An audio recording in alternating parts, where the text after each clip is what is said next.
Salut tout le monde, j'espère que vous allez bien les amis. On se retrouve aujourd'hui pour une nouvelle vidéo avec des informations toutes fraîches et des informations importantes puisque ça y est, le mercato est enfin lancé, on va le dire comme ça. Il a fallu attendre quasiment début août pour que le PSG se lance vraiment dans les grandes manœuvres et on va en parler dans quelques instants avec donc une annonce officielle qui est prévue d'ici à quelques heures maintenant ou quelques jours pour l'arrivée de João Neves. On va démarrer déjà premièrement avec une information qui concerne donc les abonnements pour la saison prochaine. Alors les abonnements télévisuels avec les diffuseurs. On rappelle quand même que la Ligue 1 sera diffusée sur beIN Sport et sur aussi DAZN. Donc les abonnements de Ligue 1 pourraient être revus à la baisse. On rappelle qu'il y a peut-être une quinzaine de jours, on parlait de 40 € l'abonnement mensuel, ce qui est quand même démentiel, les amis. Donc on devrait avoir une formule quand même un peu plus raisonnable, 10 € par mois pour les abonnements annuels et 15 € par mois sans engagement. Bonne nouvelle donc pour les amateurs de Ligue 1 qui auront aussi accès au sport de combat puisque DAZN diffuse énormément de sports de combat, donc ça peut faire deux coups en un pour ceux qui apprécient les sports de combat et qui ont envie de suivre la Ligue 1. On enchaîne les amis avec le 4e maillot du Paris Saint-Germain pour cette nouvelle saison. Alors il n'est pas encore rendu officiel, mais voilà le maillot que devrait porter le PSG. Alors vous savez très bien aussi que le 4e maillot en général il est rarement porté. C'est assez rare, il peut être porté une fois, 2 fois, 3 fois peut-être sur la saison, parce que bon, il y a quand même le maillot domicile, le maillot extérieur, le 3e, donc évidemment le 4e, il est très rarement porté, mais il devrait ressembler à ça, donc avec cette couleur dominante bleue. On enchaîne avec une petite photo du maillot porté par un joueur, c'est Ousmane Dembélé qui porte ce 4e maillot du Paris Saint-Germain avec, vous le voyez sur les manches, comme on peut dire peut-être des plumes de peut-être d'ange, je ne sais pas. Voilà, un petit design assez particulier sur les manches. On poursuit avec une petite information mercato. Le jeune Noah Lemina, dont on avait parlé il y a 48 heures, s'engage donc définitivement du côté du FC Annecy en Ligue 2. Le Paris Saint-Germain souhaite une bonne réussite à Noah sous ses nouvelles couleurs. On poursuit les amis avec la préparation donc qui continue du côté du campus Paris Saint-Germain. Premier match amical dans une semaine, on a vu le calendrier les amis, ça sera face aux Autrichiens du Sturm Graz. D'ailleurs le match sera diffusé sur beIN Sport, donc si vous êtes abonné beIN dans une semaine, premier match amical pour voir un petit peu l'état de forme du groupe parisien, pour voir un petit peu les choix de Luis Enrique sur cette pré-saison. Alors évidemment on ne peut pas tirer des enseignements d'un match de pré-saison, mais c'est quand même assez attendu parce que on a envie de voir quand même un peu ce que ça va donner du côté du Paris Saint-Germain ces premières rencontres, parce que là on a des entraînements, mais on n'a toujours pas un petit affrontement, donc c'est prévu dans une semaine.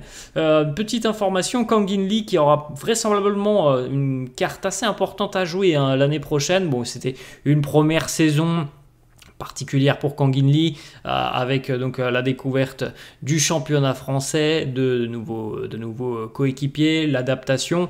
Maintenant l'année prochaine on veut en voir plus de la part de Kang In Lee. On le sent, ce joueur il a quand même un potentiel assez important. On l'a pas beaucoup vu cette saison, on a vu vraiment un joueur qui semblait parfois un petit peu limité dans le sens où on sait qu'il est capable de faire beaucoup mieux que ce qu'il nous a proposé cette saison. Pas beaucoup de changements de rythme, de percussion, de prise de vitesse. On sait qu'il est capable de faire mieux, donc voilà, on espère que la saison prochaine ça sera mieux pour le Sud-Coréen. Petite photo, regardez les sourires du côté du campus PSG pour Marco Asensio, pour Milan Skriniar. Une information donc et une officialisation qui devrait intervenir très rapidement. En tout cas, Fabrizio Romano a lancé hier son traditionnel Here we go. João Neves s'engage avec le Paris Saint-Germain. L'accord est signé entre le PSG et le Benfica Lisbonne. Donc il faut se rendre compte quand même qu'il y a quelques semaines, la presse faisait état d'une clause de 120 millions pour João Neves et on sera quand même bien en deçà de cette clause. Et ça, c'est une très bonne nouvelle. C'est quelque chose qu'il faut mettre au crédit de Luis Campos, hein, qui a bien travaillé sur ce dossier, puisque au final, le packaging complet, ça sera certainement 70 millions d'euros pour João Neves, 60 millions fixes plus 10 millions de bonus. Donc on est bien loin des 120 millions d'euros. Et c'est quand même important aussi parce que du côté de Paris, on a l'habitude souvent de voir le PSG payer la clause. Voilà, on le sait, le PSG l'a déjà fait par exemple pour Neymar l'année dernière avec Francfort aussi pour Kolo Muani, avec le Benfica pour Gonzalo Ramos. Donc voilà, c'est quand même positif. Là, le PSG ne paye pas la clause libératoire du joueur. C'est bien moins cher que prévu. Donc ça, c'est aussi à mettre en avant. Le PSG a réussi donc cette négociation. Il faut le dire aussi quand même, hein, João Neves a tout de suite donné sa priorité au Paris Saint-Germain. Donc on sent vraiment un garçon qui a envie d'être impliqué dans ce projet, qui a été convaincu aussi par les mots certainement du président, certainement des deux Luis, hein, Luis Campos et Luis Enrique. Donc voilà, on espère que ce sera un très joli coup sur le terrain. Ça semble être un très joli coup. On connaît les qualités du garçon qui semble quand même très très très mature malgré son jeune âge, mature déjà dans son jeu. Il dégage une sérénité et un calme au milieu de terrain. Donc voilà, on espère hein, évidemment qu'il apportera beaucoup du côté du PSG la saison prochaine. La confirmation donc João Neves est attendue ce vendredi à Paris pour passer sa visite médicale et signer son contrat. Un contrat qui devrait le lier au club de la capitale jusqu'en 2029. Le montant, donc on l'a dit, 60 plus 10 millions de bonus. Et bon, pour le moment, c'est pas encore officiel. Il n'y a pas eu le Here We Go de Fabrizio Romano.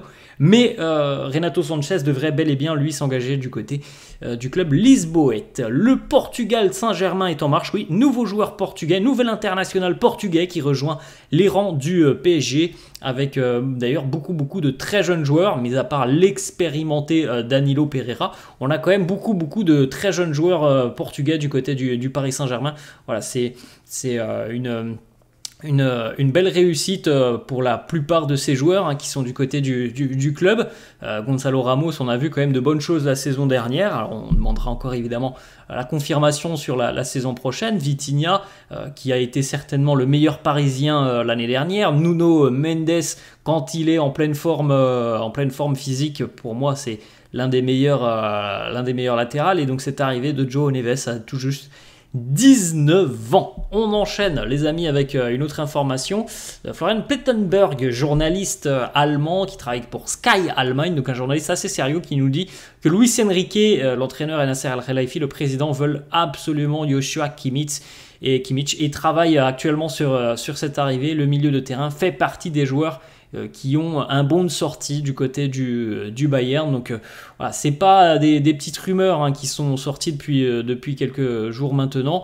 On verra ce qu'il se passera d'ici à quelques jours. Je pense que le PSG va très rapidement switcher sur un autre dossier après avoir bouclé donc le dossier de João Neves qui était l'une des priorités. On sait qu'il y a Désiré Doué, on va en parler dans quelques instants, mais qu'en parallèle le PSG cherche activement aussi un deuxième milieu de terrain et que le nom de Kimmich est très très apprécié du côté du club de la capitale. Donc voilà, on suivra dans les prochains jours ce qui pourrait être là aussi un très joli coup si ça se fait.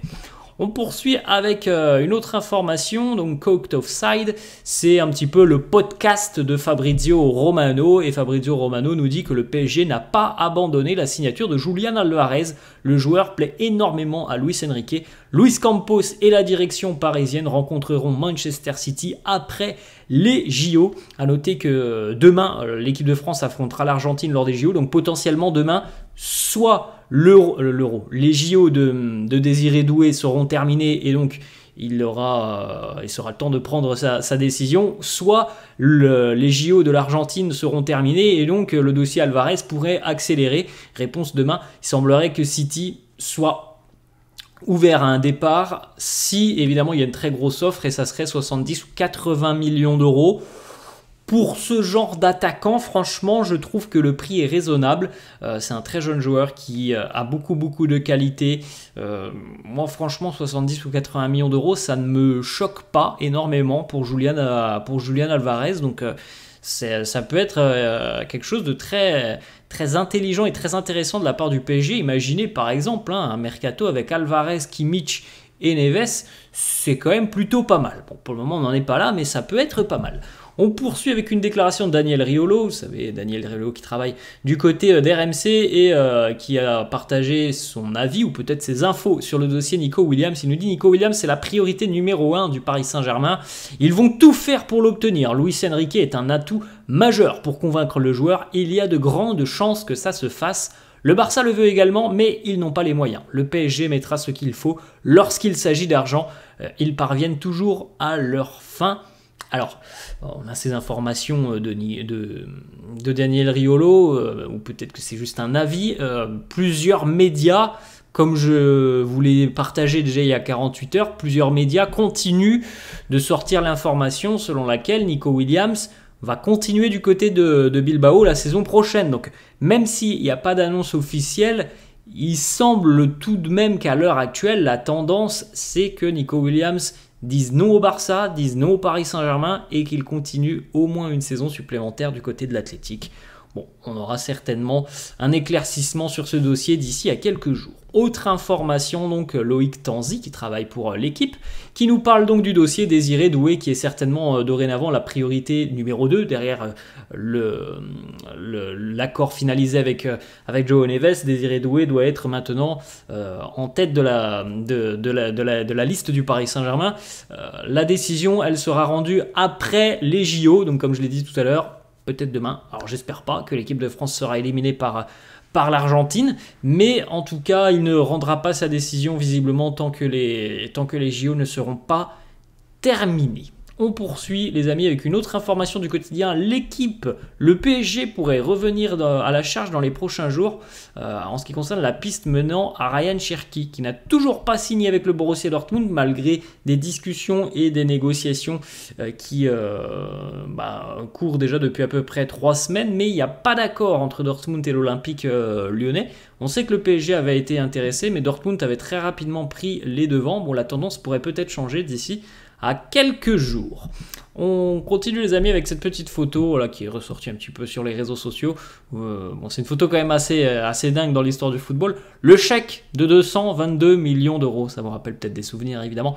Le chèque tout simplement versé par le Paris Saint-Germain au FC Barcelone pour la clause libératoire de Neymar. C'est dingue quand même de se dire que malgré ce genre de somme, le Barça a quand même eu beaucoup de pépins, de problèmes financiers par la suite, alors que il y a eu les 222 millions d'euros qui sont arrivés, mais le Barça a parfois très mal géré certains dossiers. On poursuit les amis. Achraf Hakimi qui est bien aux commandes du bus. Bon, évidemment c'est pour la petite photo, c'est pas lui qui a pris le volant, mais voilà, la petite photo d'Achraf Hakimi, le Maroc toujours en lice lors de ces JO. Très belle photo d'Achraf Hakimi. On poursuit, on va terminer aussi avec cette petite photo d'une légende parisienne, Pedro Miguel Pauleta, qui profite lui aussi des JO à Paris, dans une de ces villes qui lui est très chère, Pedro Miguel Pauleta. Voilà, il peut suivre les JO et notamment la délégation portugaise. Voilà les amis, la fin de cette vidéo, j'espère que ça vous a plu. N'hésitez pas comme d'habitude à lâcher un petit pouce bleu. Merci à tous ceux qui le font, merci à tous ceux qui s'abonnent à la chaîne, ça fait hyper plaisir.